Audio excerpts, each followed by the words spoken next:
بسم اللہ الرحمن الرحیم۔ نبی کریم صلی اللہ علیہ وسلم نے فرمایا، رمضان المبارک کے مہینے میں اللہ تعالیٰ سے ڈرتے رہنا، اس لیے کہ یہ اللہ تعالیٰ کا مہینہ ہے۔ جب کسی چیز کی فضیلت زیادہ ہوتی ہے تو یقیناً اس کی بے ادبی، بے احترامی اور ناقدری کی وجہ سے عذاب اور پکڑ بھی زیادہ ہوتی ہے۔ حضرت عائشہ صدیقہ رضی اللہ عنہا فرماتی ہیں کہ جب رمضان المبارک کا مہینہ آتا تو نبی صلی اللہ علیہ وسلم کا رنگ متغیر ہو جاتا، آپ کی نمازیں زیادہ ہو جاتی، آپ دعا میں گڑ گڑانے لگتے اور آپ پر خوف طاری ہوتا۔ نبی کریم صلی اللہ علیہ وسلم نے فرمایا، ممبر کے قریب ہو جاؤ۔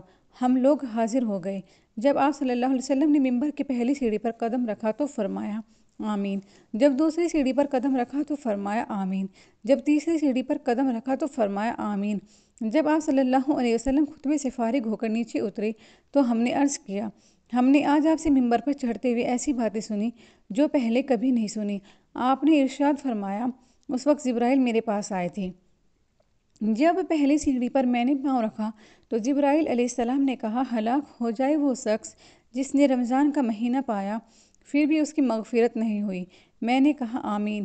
پھر جب میں نے دوسری سیڑھی پر پاؤں رکھا تو انہوں نے کہا، ہلاک ہو جائے وہ شخص جس کے سامنے آپ کا ذکر مبارک ہو اور وہ آپ پر درود نہ بھیجے۔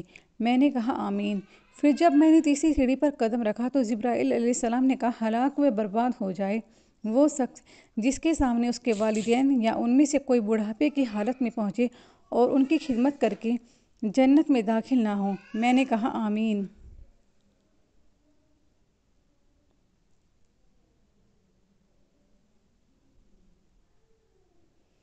نبی کریم صلی اللہ علیہ وسلم نے ایک دفعہ رمضان کے قریب ارشاد فرمایا، اللہ تعالیٰ رمضان کے مہینے میں عبادت اور خیر کے کام میں تمہارے ایک دوسرے سے آگے بڑھنے کو دیکھتے ہیں اور تمہارے ذریعے فرشتوں پر فخر کرتے ہیں۔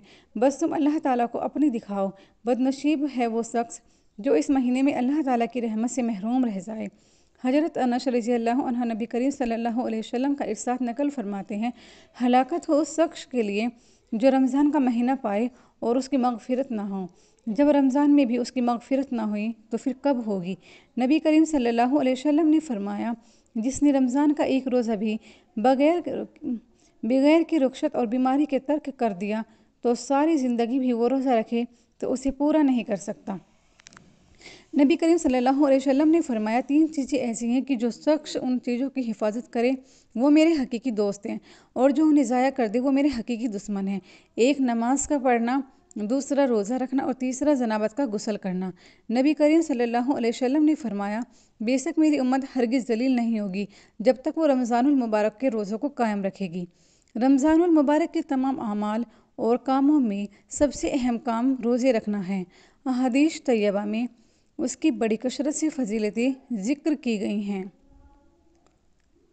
حضرت ابو امامہ رضی اللہ عنہ فرماتے ہیں کہ میں نے کہا، یا رسول اللہ صلی اللہ علیہ وسلم، مجھے کسی بہترین عمل کی رہنمائی فرمائے۔ آپ صلی اللہ علیہ وسلم نے فرمایا، روزہ رکھنے کو اپنے اوپر لازم کر لو کیونکہ اس کے برابر کوئی چیز نہیں۔